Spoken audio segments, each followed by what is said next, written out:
Bonjour, je suis Jean-François Clairvoy, astronaute de l'Agence spatiale européenne, président de Novespace et parrain des rencontres aéronautiques de Région Centre. Organisées le 14 et 15 novembre par le pôle d'excellence régional Aérocentre qui développe la filière aéronautique ici en Région Centre. Je souhaite que beaucoup de jeunes viennent y découvrir les métiers de l'air et de l'espace.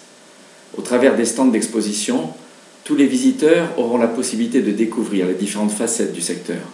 La filière n'est pas forcément élitiste et propose des opportunités à tous les niveaux. D'ailleurs, une action est lancée pour féminiser aussi tous les métiers aéronautiques.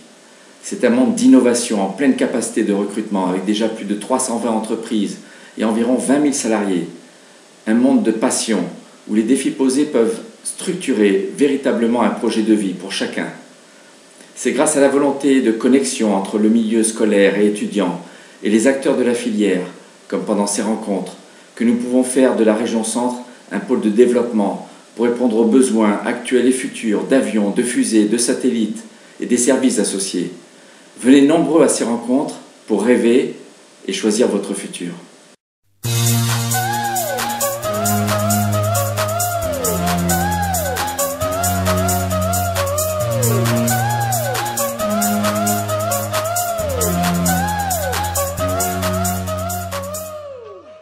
C'est effectivement un aéroport tout à fait original dans le schéma national, car c'est un aéroport d'essence industrielle.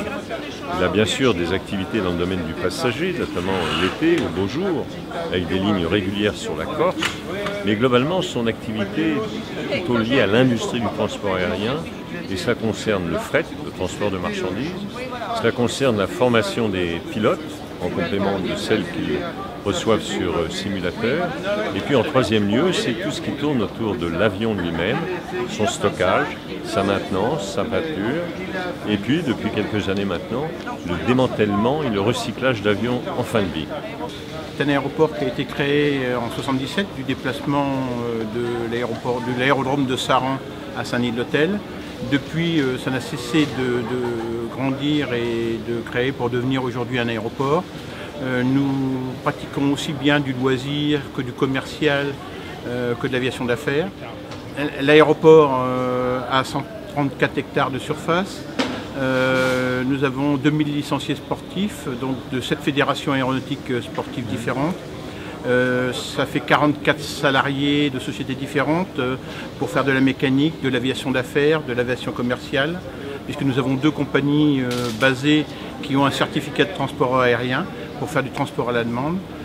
Nous avons une société qui fait du vol d'affaires, RPME, et de nombreuses sociétés du Loiret qui ont leurs avions au sein de l'aéroport pour se déplacer sur toute l'Europe et voir plus loin. Alors l'aéroport a été créé pendant la guerre. Pendant la guerre par les Allemands. Après les Américains ont repris l'aéroport.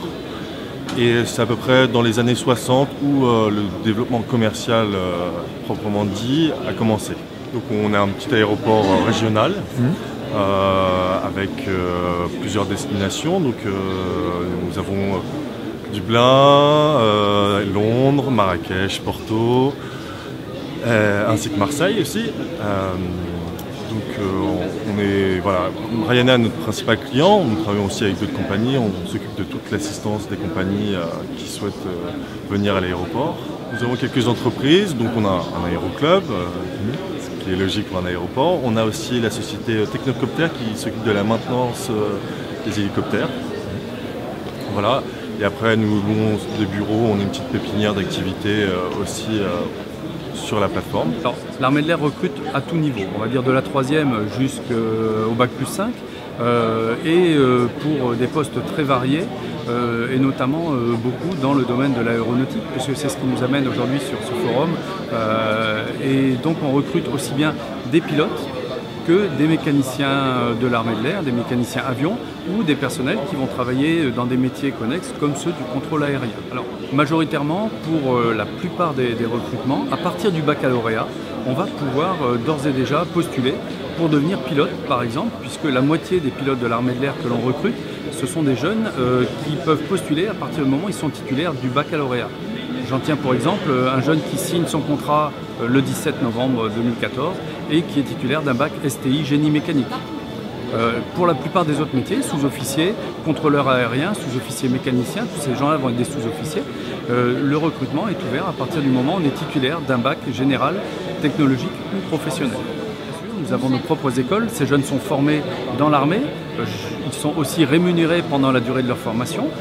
Les pilotes vont être formés principalement sur les bases de Salon de Provence, puis de Cognac, de Tours ou d'Avord en fonction des spécialisations qu'ils vont avoir. Les sous-officiers sont principalement formés d'abord à Rochefort. Pour les mécaniciens, toutes les spécialités de la mécanique aéronautique, ça va être Rochefort qui va être le maître d'œuvre de leur formation. Pour les spécialités du contrôle aérien, ça va se passer principalement à Mont-de-Marsan pour la partie théorique de leur formation. Donc des écoles variées en France, un peu réparties sur tout le territoire. Voilà, l'école d'enseignement technique de l'armée de l'air de Saintes est une école unique au sein des armées françaises.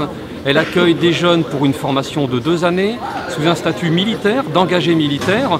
Notre vocation est de fournir des sous-officiers, des techniciens sous-officiers au service de l'armée de l'air, en vue de faire des spécialistes. Ils rentrent à l'école de Saintes pour passer le baccalauréat. Nous prodiguons les enseignements pour 3 baccalauréats, un baccalauréat scientifique, sciences de l'ingénieur, un baccalauréat technologique, sciences et technologies de l'industrie du développement durable, et puis un baccalauréat professionnel aéronautique qui est vraiment lié à notre vocation de l'armée de l'air. Et nous avons créé en 2012 un CAP plutôt destiné à des élèves sortant de 3e, alors que la voie baccalauréat s'adresse à des élèves ayant déjà effectué une classe de seconde. Tous les élèves entrent pour un cursus et souscrivent un engagement au sein de l'armée de l'air pour 2 années, que ce soit pour le baccalauréat ou que ce soit pour le CAP. Pour la voie baccalauréat, il n'y a donc pas de classe de seconde. Nous prodiguons les enseignements de première et de terminale pour amener nos élèves à passer le baccalauréat. Et je ne peux que me réjouir du fait que nous ayons fait ces 2 dernières années 100% de réussite au baccalauréat et 77% de mention 2 années de suite. Une fois que nos élèves sont lauréats du baccalauréat ou du CAP, ils suivent un complément de formation à l'école de Rochefort le plus souvent, une formation au format qui dépend de la spécialisation et du métier qu'ils feront au sein de l'armée de l'air. En général, c'est de 8 à 12 mois, peut-être un petit peu plus long selon les métiers et selon les avions. Donc ils obtiennent le baccalauréat à Saintes, puis partent en école de spécialisation avant d'être affectés sur une de nos bases aériennes, 1 an plus tard on pourrait dire. Et bien moi, après 2 années de classe préparatoire aux grandes écoles à Bordeaux, j'ai intégré l'école de l'air de Salon de Provence en 2009, à l'issue duquel j'ai obtenu mon diplôme d'ingénieur et maintenant je suis élève pilote sur la base aérienne de Tours. Moi j'ai fait un recrutement post-bac, donc après des écoles civiles mais sans importance. J'ai passé des sélections d'entrée dans l'armée de l'air et à la suite c'est un cursus similaire sauf qu'on sans les 3 ans d'école d'ingénieur. Donc directement le cœur du métier avec la théorie, le pilotage et le vol. Donc on est déjà dans le même avion, c'est l'Alpha Jet. La principale différence c'est que moi les vols je les fais en place avant, j'apprends à piloter l'avion, alors que lui apprend plutôt à gérer la mission en donnant des ordres au pilote en place avant, et lui il le fait depuis la place arrière de l'avion. Donc on est un lycée polyvalent donc à Bourges, le lycée Pierre-Martin à Bourges. Donc on reçoit des profils de jeunes issus de 3e de collège, soit pour une filière professionnelle, soit pour une filière générale et technologique. Et on reçoit également des bacheliers pour nos formations d'enseignement supérieur, donc BTS, dans le secteur industriel.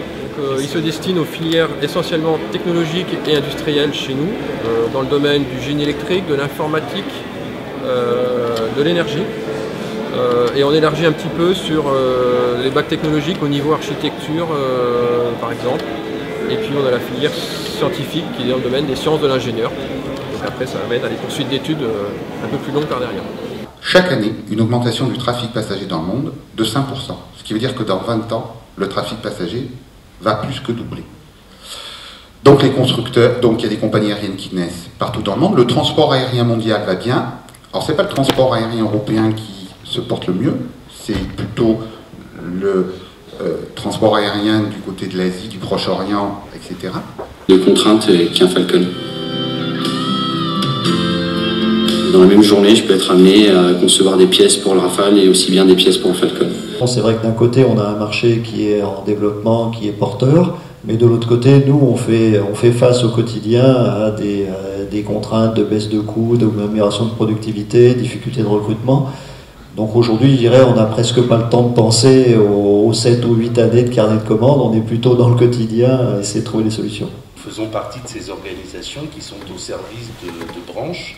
Et dans la branche industrielle, évidemment, l'aéronautique a une première place, et en particulier dans notre région, même si nous n'avons pas de constructeurs dans notre région, nous avons beaucoup d'activités dans cette région et de contribution, et de permettre justement, face à ces chocs, dans un environnement si positif soit-il, mais qui nécessite beaucoup de vigilance, parce que le président l'a évoqué ce matin, il n'y a pas que la France qui fait dans l'aéronautique, et des compétiteurs internationaux sont aux aguets pour casser un peu cette dichotomie entre Boeing et Airbus. Il y a un membre associé qui s'appelle l'aéroport de Châteauroux, l'aéroport de Châteauroux Centre, qui a cette particularité dont vous êtes d'aéroport industriel dont je m'occupe. Et c'est en fait à ce titre d'aéroport industriel qu'il a retenu l'attention de Boeing. Notre rôle dans Aérocentre, c'est aussi d'apporter à nos adhérents des supports différents. Alors, on parle formation, bien sûr, on parle business, mais on va parler aussi organisation, économie d'énergie. Ce ne sont pas des points mineurs. Donc, on a été il y a eu des échanges qui se sont installés avec EDF, et je pense qu'on va en reparler un petit peu plus loin, mais ça fait aussi partie des activités d'Aérocentre que d'accompagner nos adhérents sur les aspects divers et variés. Malgré tous les efforts que l'on fait pour limiter les consommations, aussi bien sur l'ensemble des clients particuliers, clients industriels et tertiaires, les consommations naturelles ramenées à chaque habitant évoluent chaque jour. Vous voyez les groupes qui font partie du comité de pilotage du projet, donc Airbus, Safran, Eurocopter, Dassault, Thales, Aerolia, Sogerma et MBDA. Et MBDA, dont je suis le représentant dans ce comité de pilotage. Air France est un de nos gros clients, principalement c'est un gros porteur. Le 777, vous pouvez trouver très régulièrement si vous voyagez chez Air France. Air France KLM a également commandé du 787, donc on en est ravis.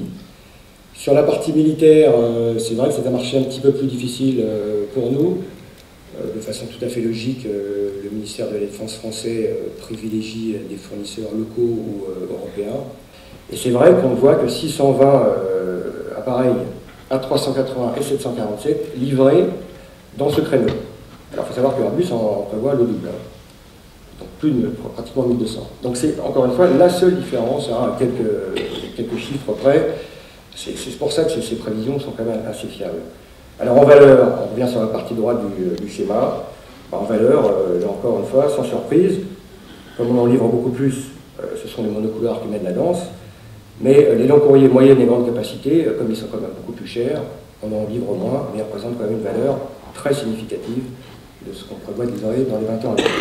Pendant très longtemps, la psychologie s'est préoccupée très naturellement de ce qui n'allait pas. Et après tout, pourquoi est-ce que la psychologie ne se préoccuperait que de nous lorsque nous n'allons pas bien? Il y a des chercheurs, il y a maintenant une quinzaine d'années, qui ont fait ce constat et qui se sont dit, mais dans le fond, nous savons très bien, aujourd'hui, réparer les gens lorsqu'ils ne vont pas bien. Mais dans le fond, que savons-nous d'un être humain lorsqu'il va bien? Que savons-nous d'un être humain lorsqu'il s'épanouit, lorsqu'il prend sa place, lorsqu'il est qui il est, lorsqu'il prend du plaisir à réussir ce qu'il fait? Eh bien, le brevet d'initiation aéronautique, donc BIA, est un examen d'État qui a été créé dans les années 90 par un rapprochement entre l'éducation nationale et le ministère des Transports. C'est vraiment quelque chose qui est à destination des élèves, des collèges, des lycées, des facultés, afin qu'ils puissent s'imprégner de la culture aéronautique et de tous ces débouchés, de toutes ces ouvertures vers le monde du travail, vers l'entreprise. Eh bien, il faut le susciter, cet engouement, mais il vient très vite. L'aéronautique, c'est un secteur extrêmement porteur. On a en France des réussites qui sont parlantes. On entend parler des grands avions, on entend parler de l'Airbus A350. Ces jeunes-là ne sont pas insensibles. Et ce qui est très important, c'est de noter que, peut-être grâce au BIA, les filles deviennent partie prenante, très demanderesses, et la diversité, là aussi, des entreprises qui font partie d'Aérocentre sont pour elles extrêmement motivantes. Alors ces métiers, ils sont au nombre répertorié de 125, ce qui est énorme. Ne serait-ce qu'en région centre, c'est à peu près ce que représentent les 67 entreprises affiliées à Aérocentre et qui, donc, grâce à une convention en plus que nous avons signée récemment entre l'Éducation nationale et Aérocentre, ce qui représente des débouchés au niveau des stages, au niveau de l'information, pour un nombre très important d'élèves et d'étudiants. Alors c'est une discipline à partir de 15 ans, on peut le pratiquer. On peut commencer un petit peu avant, mais officialiser à 15 ans. C'est-à-dire que nous avons aussi on en vient par rapport au BIA, des bourses pour les jeunes sur la formation pilote par moteur. On est vraiment dans la masse d'air et le moteur nous sert simplement à nous élever. Et sachez qu'on peut aussi l'arrêter en vol. Donc on plane complètement comme du parapente, c'est du parapente motorisé. Et ça reste le plus petit engin volant au monde, l'ultraléger motorisé, c'est nous, c'est l'ULM. Donc c'est la classe 1, ça fait partie de cette catégorie du LM ultraléger justement. C'est vrai que c'est un rêve de petite fille finalement, parce que j'ai toujours regardé les parapentes survoler les montagnes. Et un jour je me suis dit, un jour je le ferai, mais je ne pensais pas le faire en pleine. Donc c'est exceptionnel. Dites-vous qu'on a maintenant du matériel qui passe un petit peu partout dans les aérologies un petit peu turbulentes. Et ça a beaucoup évolué, même en 10 ans de temps, j'ai vu l'évolution de cette activité. Il y a de plus en plus d'adhérents et je suis assez fière aussi de former de plus en plus de femmes qui osent venir à cette activité.